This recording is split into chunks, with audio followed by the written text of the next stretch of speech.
There's a certain kind of love that never dies. It just changes form. It slips between worlds, still reaching for us in the quiet. You can feel it sometimes, in a brush of air, or the way a room feels full when you're all alone. It's the kind of love that's both haunting and beautiful, because it reminds us that what we give and what we lose are never truly separate. Tonight's story is about that kind of love, the kind that lingers from beyond the grave, watching over us, whispering softly, "I'm still here." Welcome to Haunted by Beauty.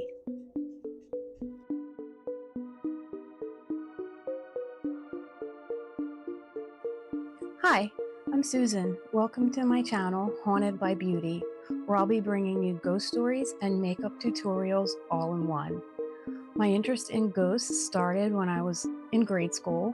I went to a very creepy grade school that was made of stone and had slate and wood walls. It was very old, very creepy, creaky hallways. And I also had a group of friends who were also ghost enthusiasts. I guess we were kind of nerdy. And we would run around at recess and tell stories. And I've just continued to be interested in ghosts to this day. I started doing my makeup when I was 13. Having played with makeup as a child, I had a Barbie head where you could do her makeup, or I would do the nails of my dolls with marker, and that interest has continued to today as well. I'm not a professional makeup artist. I just really do enjoy doing my makeup and watching tutorials, and I thought I would bring the love of those two things together. I wanted to also thank the sort of pioneers of this genre, including Robert Welsh, Bailey Sarian, and Brittany Vaughn, to name just a few of the people who've inspired me.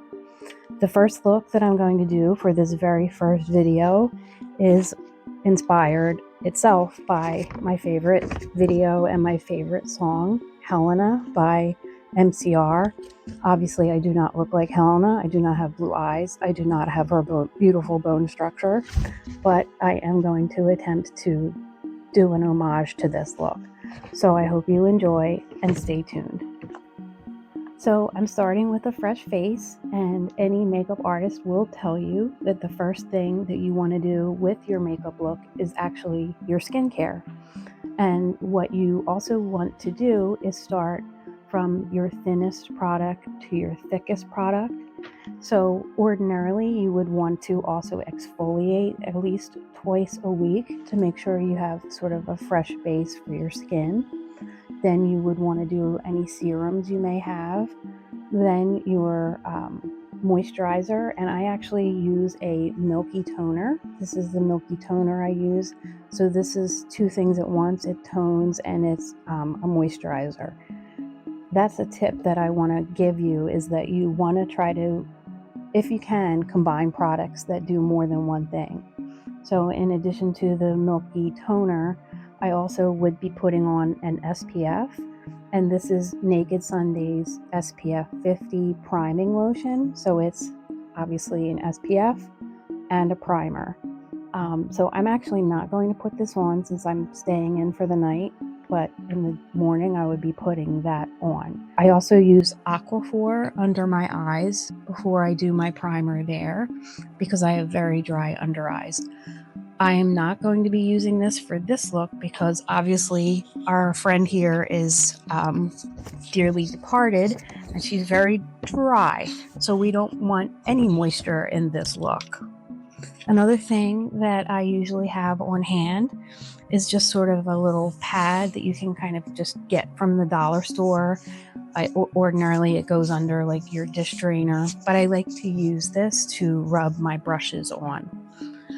So to get into the story that I'm going to be telling you, it's actually a family story, and to protect those family members and just make sure to keep things confidential, I am going to be changing names and locations.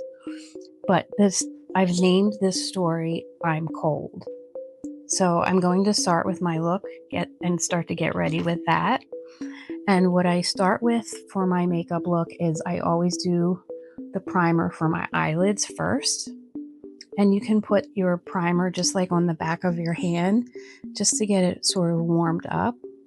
And this is P.Louise. I just go in with my brush, and again, you want just a very small amount of this product, just a pea-size amount, if not less.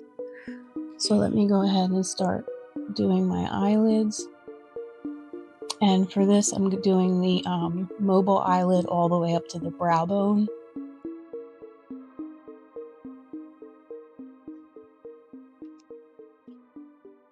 Now, for this story, I want to set the stage.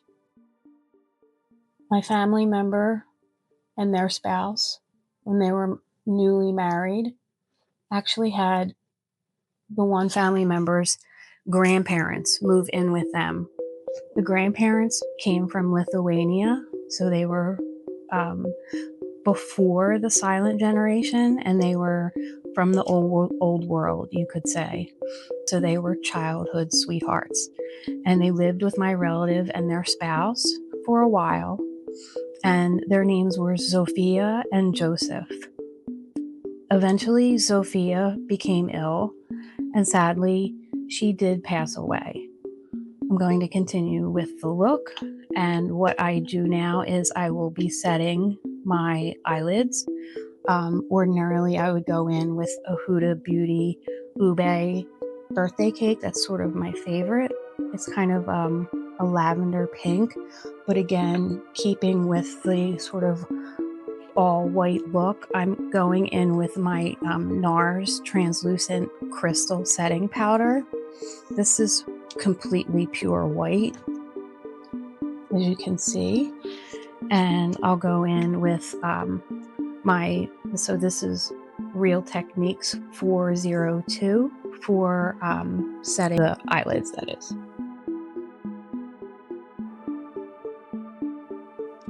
Again, really bright and white.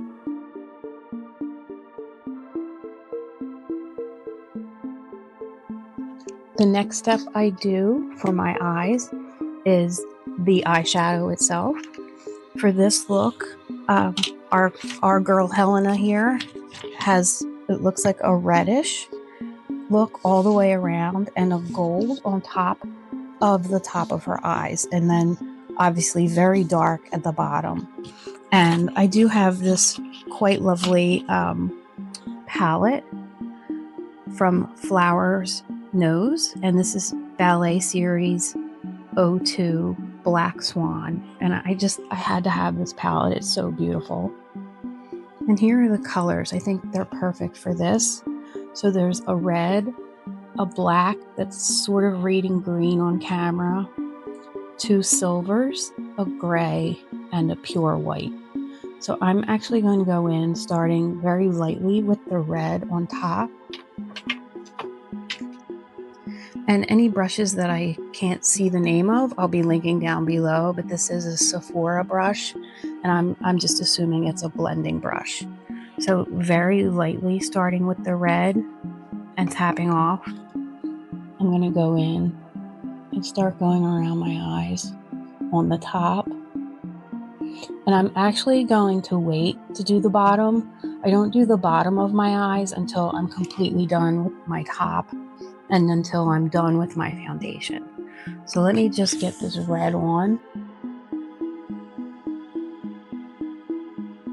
And that may even be slightly dark for the look itself. Her eyes look very light and bright on the top, but it might also be the exposure of the time that I took the snippet. So then after that, I'll go in with gold, and I have Winky Lux, and we'll put down below the link of what this is. But I like this palette because it has sort of a brown here and some gold. So I'm going to just add a tiny bit of this sort of brown to break up the red a little and give it sort of a more morbid look. And I am going to continue with the story. I'm not trying to keep you hanging. I want to spread it out through the video. I'm going to go in with some gold now. Get that in there as well. And again, I'm actually a little bit far up on my brush. You want to make sure you're far back on your brush so that you get a loose grip so that you can blend very, very nicely and smoothly. This isn't going to be like a very precise eye look, so you don't need to really worry too much about the blend, but I don't want it to look blocky either. So that's where I am so far. So Sophia, again, sadly passed away, and they did have her funeral, and Joseph was a very stoic gentleman. He was very matter of fact. Again, old world, old school, did not show emotion. And suddenly he started to have dreams about Sophia. She would come to him in his dreams, and she would stand at the end of his bed and say, "I'm cold." She would stand there with her hands clutched in front of her and just say over and over, "I'm cold, I'm cold." And Joseph had this dream every night for 2 weeks straight. Every night he had her come to him and give him this message. I'm just going to take a quick sip from my ghost cup and continue with the look. So my top of my eyelids is complete. Ordinarily at this point, I would do my eyebrows. Her eyebrows are thinner than mine and very light, so I will be going in with some powder when I set my face and my foundation, but I'm not going to do anything else with my lids right now. Another thing I like to do is when I get ready to do my eyeshadow, I like to put some sort of tape here. I didn't use it this go around because I don't want that sharp cut. But if you really want that tight winged look, you can use medical tape. You can use, I have this sort of tape that's like for crafts, and it's very thin. The one thing you want to watch out for is if you have an adhesive allergy. I have a contact allergy to adhesive and to band-aids, but neither of these bother me. And this one is Nexcare, and it's almost like a paper tape. So those are some things that you can use if you want a really winged, tight look here. But I am going to go ahead now and set my under eye. That will be my next step. So for my under eye, I have Doka Share Colored Clay Eye Contour in Light. This is just something I got off of Amazon. And as you can see, it's really, really bright. I have another one that I use daily that I mix with this that's much darker. But again, for that bright look, I am going to go in just with this really light one. And I have an, I believe this is an e.l.f. Concealer brush, a bigger version of the one I used earlier. But again, I'll link down below. So in this look, I'm not really too worried about it being too bright. I don't use this every day by itself because you will get these two big, as you can see, bright blocks of white under your eyes. You don't really want that, but for this look, I want it, so I'm going to go with it.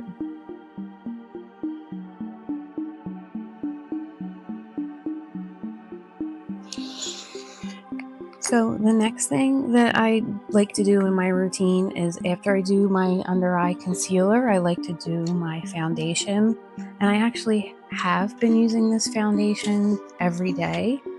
And it's called Elroel. It's not L'Oreal, it's Elroel.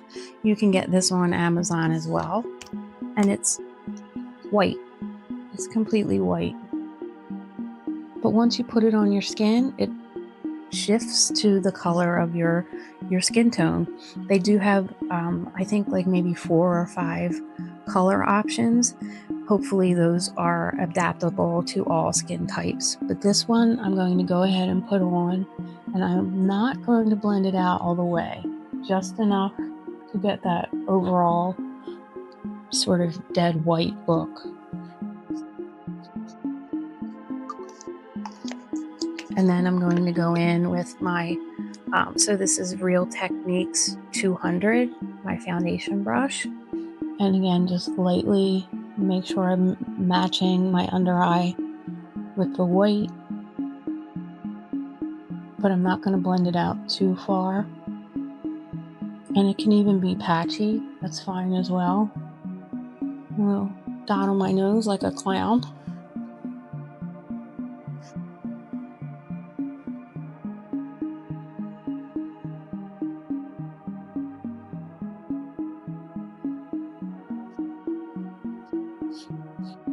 And it's okay for it to be blotchy and splotchy. You don't have to worry about that for this look. It's probably a good thing you could get for Halloween if you were going for a ghost or something like that. I would recommend this foundation.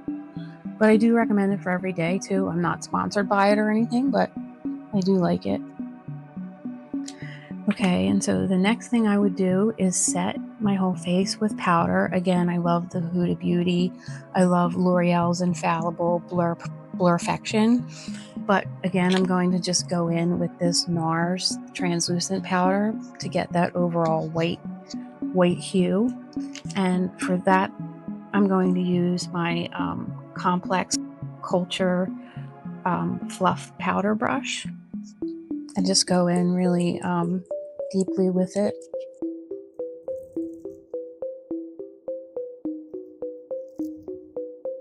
And I think I will stop for a second and put on a little bit of this foundation on my eyebrows just to cut them down.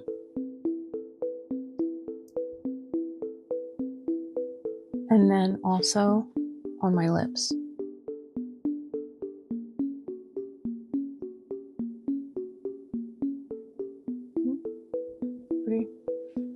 Pretty corpsey to me. So now my next step would be to do my under eyes, the color of my under eyes. So I'm going to go back in with the red in this palette. And I think I'll use, I am not sure what this brush is. This is Morphe. I can't see the number, but it's Morphe. Probably a crease brush. Hitting off on my my towel, taking just the tiniest bit, tapping off, and continuing that round circle all the way around.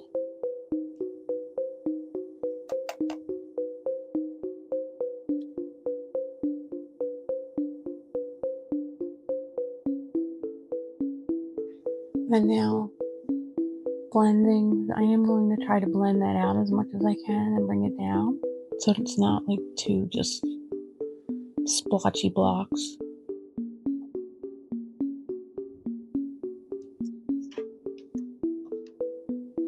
In the inspiration picture, she does have very dark right underneath. God, she's got such beautiful blue eyes, which I do not have. But I am going to go in with the darker, with the black underneath. And I think I'll just continue with this sort of tighter brush.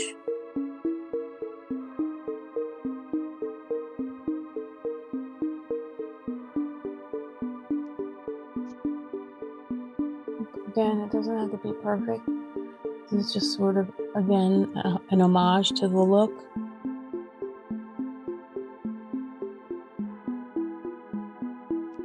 So now, ordinarily what I would do is my mascara next.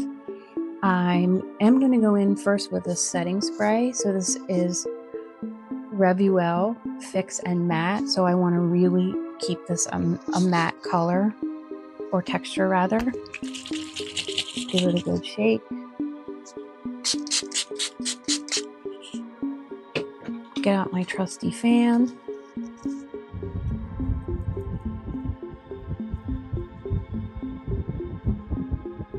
Get this to dry down, because then I want to go in and do a little bit of contour to try to get her facial structure down.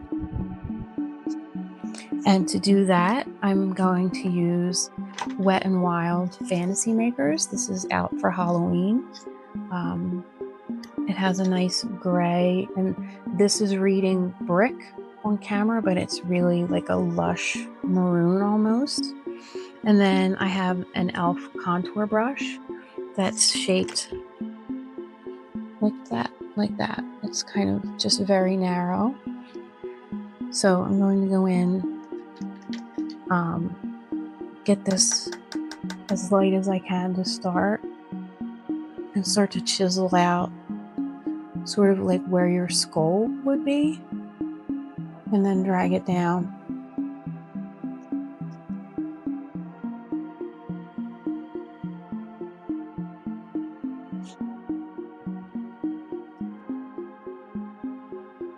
So what you're looking for is a skull basically in this look. You want to look deceased with your bones jutting out.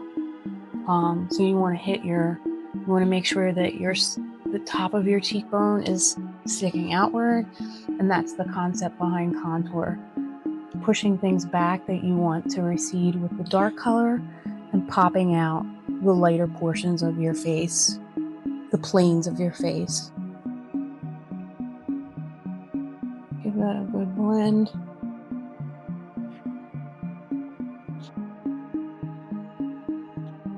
I think we're almost there. The last thing I'll do, but what I'll be doing is going in with the Falsies Lash Lift, and this is the darkest black that you can get.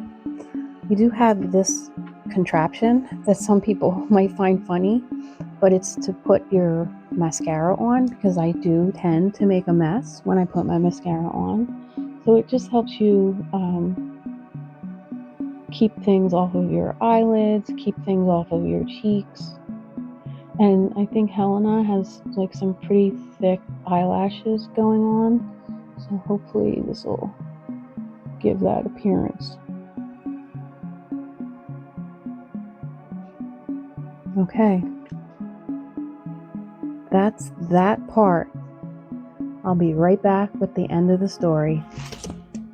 So here's my finished look with Helena's signature netting and her roses. So Joseph finally broke down and told the family about the dreams he was having, that Sophia kept coming to him, telling him that she was cold. He said, "I can't take it anymore, and I have to go to the cemetery." They all went with him, and when they got to her grave, they found that all the dirt had been removed from the top of her coffin, leaving it exposed.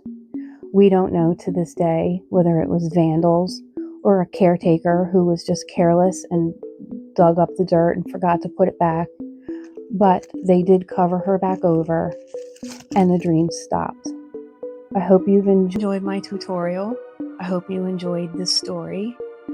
Please like and subscribe, and check out my links down below, and all of my tools and products will be down below as well. Stay haunted and stay beautiful.